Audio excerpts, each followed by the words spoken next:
2012년 3월 11일 일본 동북 해안 지역에 약 14m의 높이의 쓰나미가 몰려와서 무려 8,000명의 사망자와 행방불명자가 발생하는 비극적인 사건이 일어났습니다.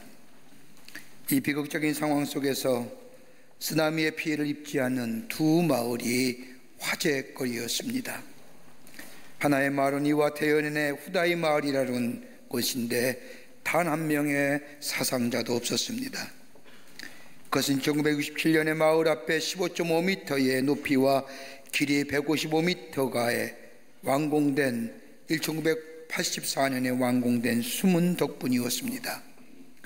본래 예산이나 공사계획은 10m의 방조제와 수문을 세우도록 되어 있었지만은 그 마을의 촌장인 고아무라 유키기 씨가 과거의 기록들을 참조하면서 15.5m의 방조제를 쌓아야 한다고 고집했기 때문에 이 마을은 쓰나미로부터의 재산과 생명을 보호받을 수 있었다고 합니다.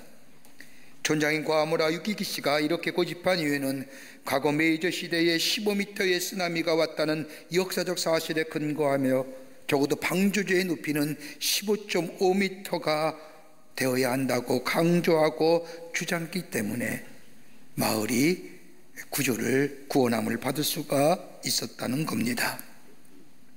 또 하나의 마을이 있습니다.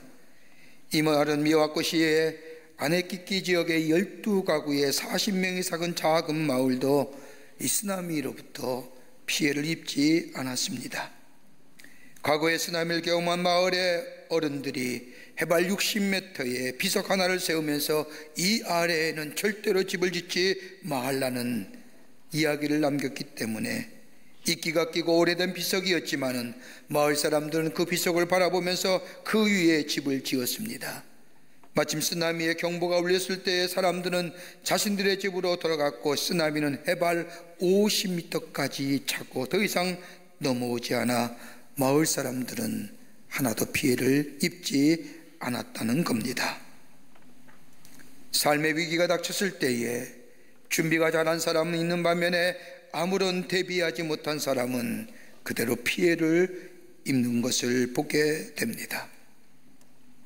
오늘 본문의 말씀은 우리에게 귀한 영적인 교훈의 말씀과 더불어 신앙의 도전을 주십니다.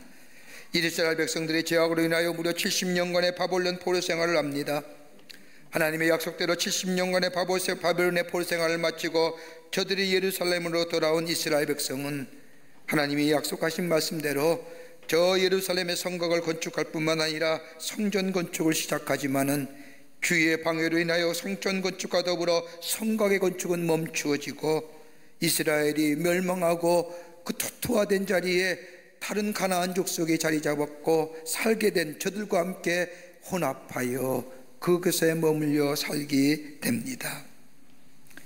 그들의 생활이 익숙해져 갈 무렵에 하나님은 느헤미야와 함께 그 밖에 사람들을 세우셔서 성곽의 건축과 더불어 예루살렘 성전의 건축을 다시금 시작해 하십니다. 하나님의 성전이 세워졌습니다. 유월절을 지킵니다. 하나님의 성전을 지어지고 유월절을 지키면 나라가 새로울 줄 알았는데 56년, 57년이 지나도록 나라는 정치적으로나 사회적으로나 혼란하여 이스라엘 백성이 하나님의 백성다운 삶을 살지 못합니다. 마치 우리들 가운데 예수는 오래 믿어도 말씀의 기쁨을 맛보지 못하고 하나님이 우리에게 허락하신 소망과 약속의 기쁨을 누리지 못하면서 더 나아가 내 삶을 다 바쳐도 아깝지 않은 신앙의 가치의 소중함을 깨닫지 못하며 여전히 교회는 다닌다고 하면서 예수를 믿는다고 하면서도 삶의 새로운 변화를 가지 못한 우리들 가운데 어떠한 사람처럼 이스라엘 백성이 그렇게 살고 있었습니다. 그때에 미래가 불투명하고 소망 없이 보였던 그때에 정치적으로나 경제적으로나 사회적으로 종교적으로 어떻게 앞으로 나아가야 할지 모를 그때에 하나님은 한 사람을 세우셔서 이스라엘 백성을 새롭게 하시는데 그 사람이 오늘 본문의 말씀의 주인공인 에스라입니다. 에스라는 자기 조국 이스라엘 바라보면서 저 페르시아에 살고 있었지만은 이스라엘로 돌아갈 것을 결단합니다. 1800여 명의 사람들과 함께 1440km의 길을 4개월 동안 쫓아서 이스라엘로 돌아갑니다. 바사의 안락한 삶을 포기하고 진정한 이스라엘의 부흥과 회복을 위하여, 그리고 진정 하나님의 백성의 삶으로의 회복을 위하여 그는 조국 이스라엘로 돌아갑니다. 이렇게 돌아갈 이유가 어디 있었을까요? 단순히 이스라엘의 회복과 나라의 부흥을 위해서만 돌아갔을까요? 그건 아닐 겁니다. 에스라는 조국 이스라엘 돌아가면서 그의 마음에 결심한 것이 있었습니다. 에스라가 꿈꾸었던 하나님 나라의 재건, 하나님의 백성의 아름다운 모습의 회복, 그래서 새로운 미래를 향하여 나아가는 힘찬 걸음에 백성들과 더불어 함께 살아가는 삶. 어떻게 해야 새로운 회복의 역사와 미래를 열어갈 수 있을까요? 요즘 우리들의 삶 가만히 보면 불안하고 걱정과 염려 가운데 절망과 좌절, 미래가 불투명하기에 마음에 늘 불평과 불만이 가득 찬 우리들의 삶. 미래가 보이면 좋을 터인데 그렇지 못한 우리들의 삶의 걸음들, 여정들, 어떻게 하면 우리의 아픈 상처와 우리의 아픈 마음들, 절망과 좌절의 마음을 회복하여 새로운 미래를 향하여 나아가는 힘찬 걸음의 주인공이 되는 비결이 어디에 있을까요? 요즘 우리들이 들려오는 얘기들, 3포, 5포, 7포, 노포, 기대할 것이 없다고 하는 이유입니다. 어떻게 하면 새로운 미래를 향하여 회복하여 나아갈 수 있는 걸음이 무엇일까요? 오늘 본문의 말씀을 통해서 몇 가지로 함께 말씀을 나누며 은혜 받기를 원합니다. 첫째는 에스라는 하나님의 말씀을 깊이 연구하기로 결심합니다. 하나님의 말씀을 깊이 연구하기로. 오늘 본문 7장 10절의 말씀을 보면 에스라가 여호와 율법을 연구하여 준행하며 율례와 규례를 이스라엘에게 가르치기로 결심하였더라고 말씀합니다. 이스라엘 백성에게 하나님의 말씀을 가르치기 위하여 페르시아를 떠나 이스라엘로 돌아가기로 결심하였다는 겁니다. 율법을 연구하였다는 말은 칼로 재단하듯이 자세히 정확하게 살펴보겠다는 겁니다. 또한 여기서 결심하였다는 히브리 원문에 의하면 자신의 마음에 굳게 확정하였다는 겁니다. 이 말씀을 같이 합하여 얘기하면 이스라엘 백성들에게 하나님의 말씀을 정확하게 가르치기 위하여 마음에 굳은 결심을 하고 바사를 떠나 저 예루살렘으로 돌아갔다는 겁니다. 이것은 해도 되고 안 해도 되는 것이 아니라 반드시 해야 할 일이라는 겁니다.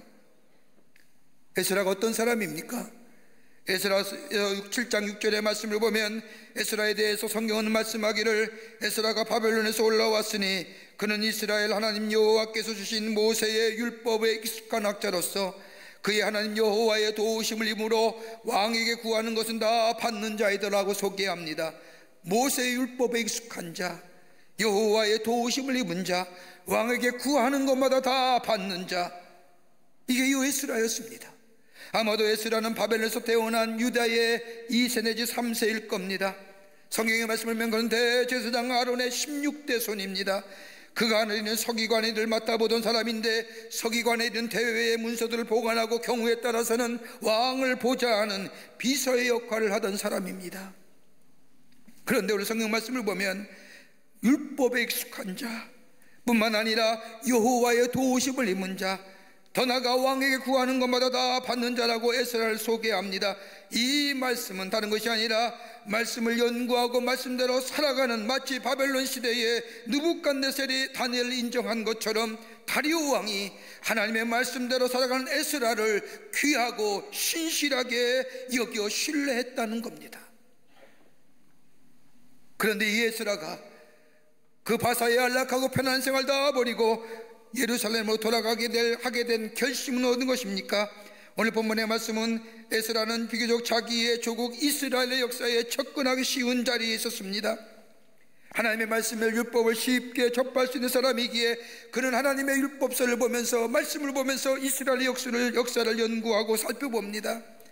하나님의 약속의 말씀을 살펴보면서 그가 발견한 것이 있다고 한다면 이스라엘 백성 가운데 하나님의 말씀이 있을 때는 하나님의 인도하심과 보호하심이 있었을 뿐만 아니라 하나님 능력이 이스라엘 백성 가운데 나타났음을 발견합니다.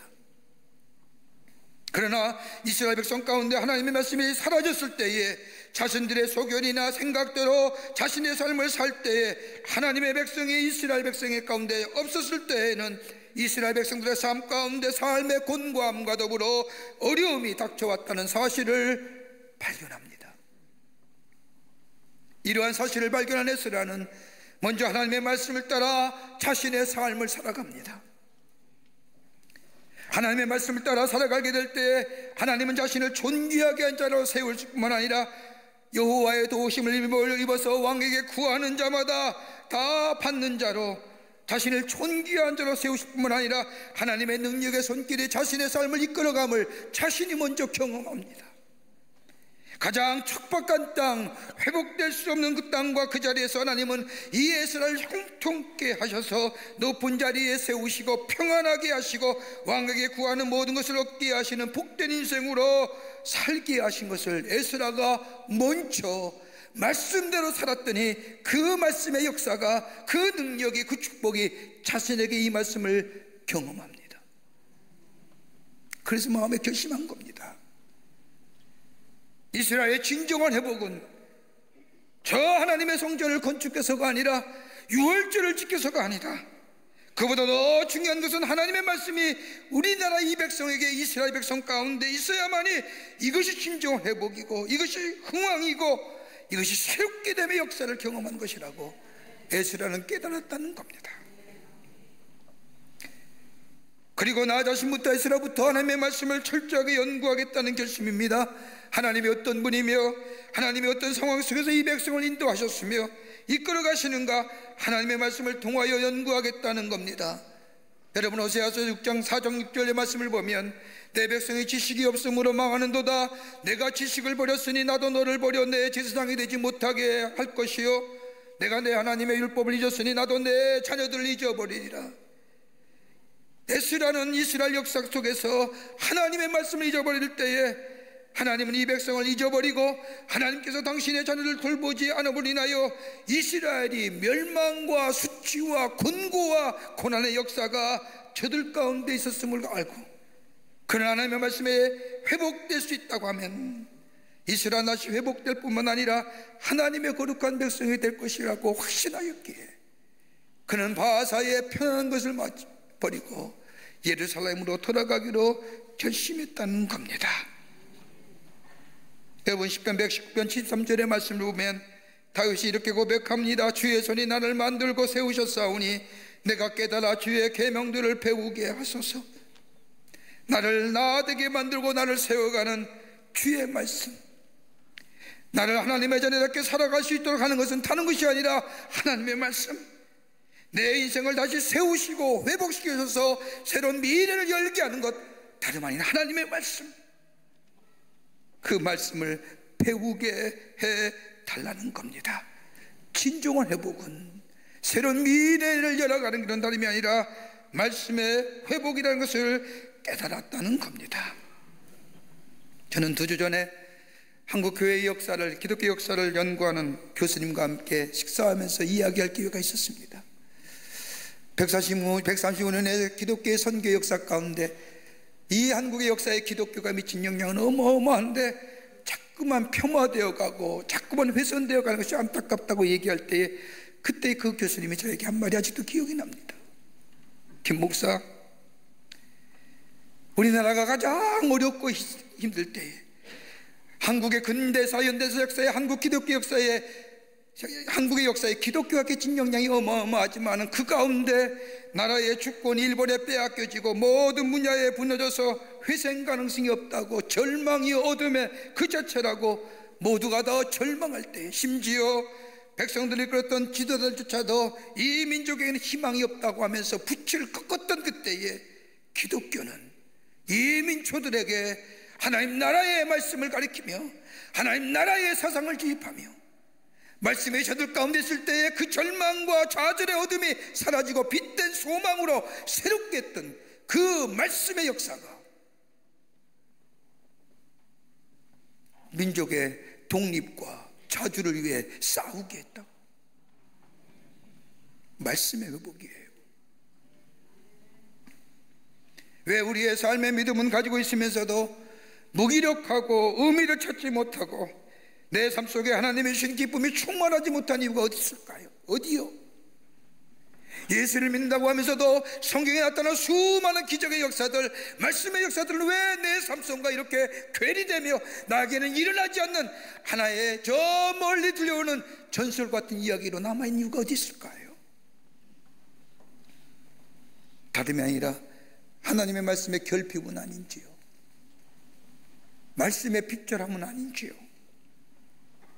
하나님 말씀이 내게 있을 때 그 말씀은 나를 교훈하게 하셨고, 하나님 말씀이 내 안에 있을 때에 그 말씀이 나의 가야 할 길과 내가 해야 할 일과 나를 책망하고 바로 고쳐 바른 길 가게 하셨고, 말씀이 의로 나를 교육하게 하고 선한 일 하게 하셨고, 그러나 그 말씀이 나로 하여금 멀어지게 될 때에 나의 삶은 내 지식을 따라가지고 내 욕망을 따라가지고 내 욕심을 따라가지고 아무리 채워지도 채워지지 않는 삶의 갈증과 공허함으로 이루어진 우리들의 삶. 여러분, 말씀이 우리 가운데 충만할 때에 그 말씀이 나를 새롭게 합니다.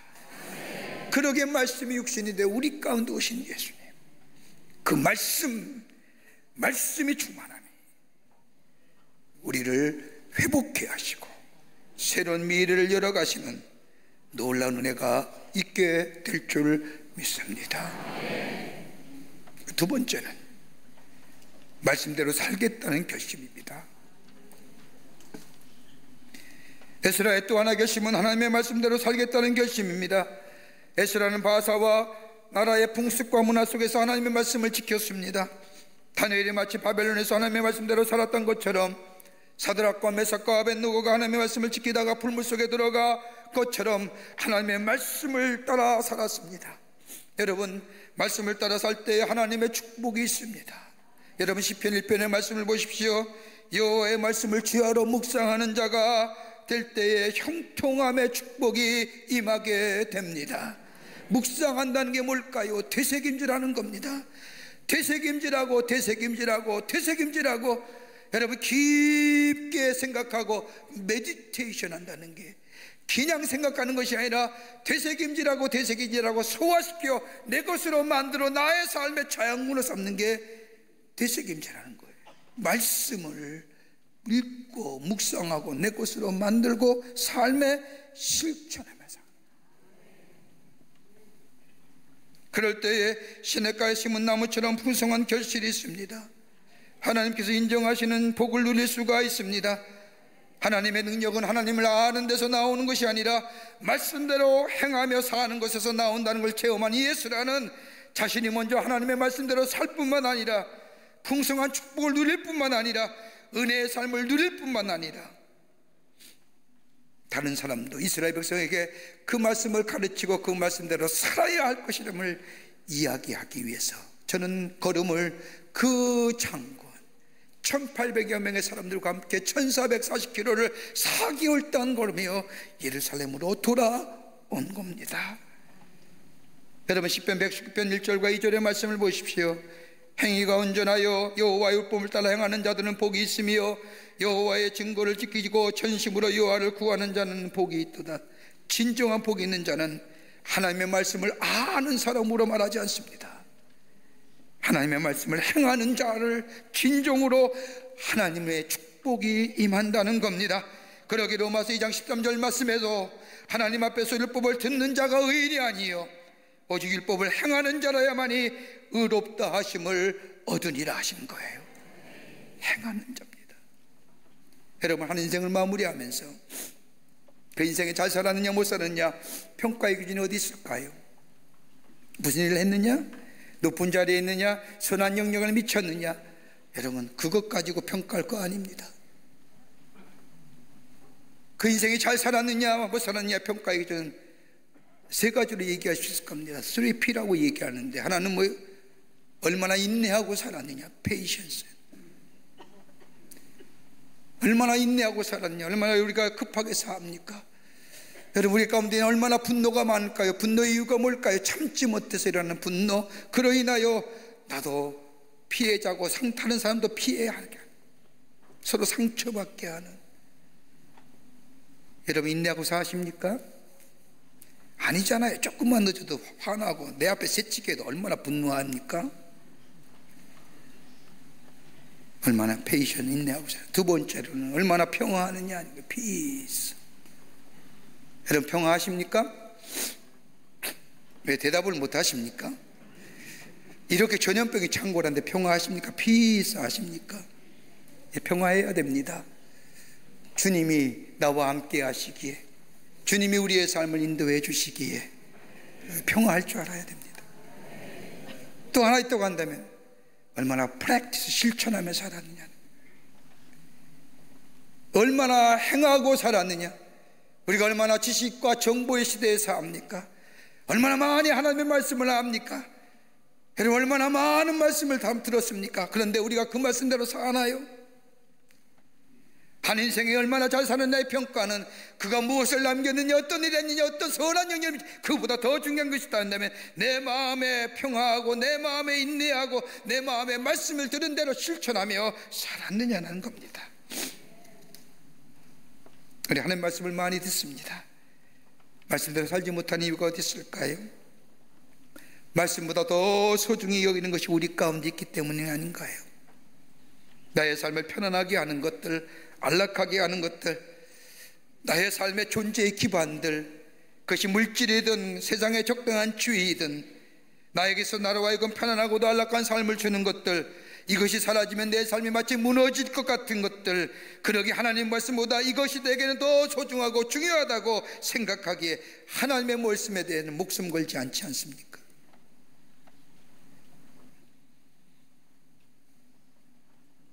마가복음 10장의 말씀을 보면 재물이 많은 청년이 예수님께 찾아와 내가 어떻게 해야 영생을 얻을 수 있습니까? 라고 묻습니다. 예수님께서 청년에게 율법을 다 지켰느냐 그러면서 예, 율법 다 지켰습니다. 11조도 하고요, 하루에 세 번씩 기도하고요, 어려운 인생에 많이 도왔습니다. 이 말들은 예수님께서 부자 청년에게 너 가진 재물을 다 팔아 가난한 자들에게 나누어 주고 나를 따르라고 말씀할 때에 청년은 심히 근심하며 돌아갔다고 말합니다. 마가복음 10장 22절의 말씀을 보면 그 사람이 재물이 많은 고로 이 말씀을 인하여 슬픈 기색을 하고 근심하며 떠나가니라. 예수님 말씀보다 자신의 삶을 지탱해주는 재물이 더 소중하기에 예수님을 따르지 못했다는 겁니다. 하나님보다 더 가치 있고 소중히 여긴 것이 있다면 하나님의 말씀 따르지 못합니다. 마태복음 5장부터 7장에는 산상수훈이라고 하지요. 예수님이 제자들 산에서 가르친 말씀을 5장부터 7장에 산상수훈이라고 얘기하는데, 예수님께서 제자들에게 하나님 나라의 복음을 가르친 뒤 7장 마지막 결론 부분에 이렇게 말씀합니다. 누구든지 나의 이 말을 듣고 행하는 자는 그 집을 반석 위에 지은 지혜로운 사람 같으리니. 행하는 자, 듣는 자가 아니라 말씀 행하는 자. 에스라는 삶의 능력은 하나님의 말씀을 들을 뿐만 아니라 연구할 뿐만 아니라 말씀을 행하는 데 나왔다고 믿습니다.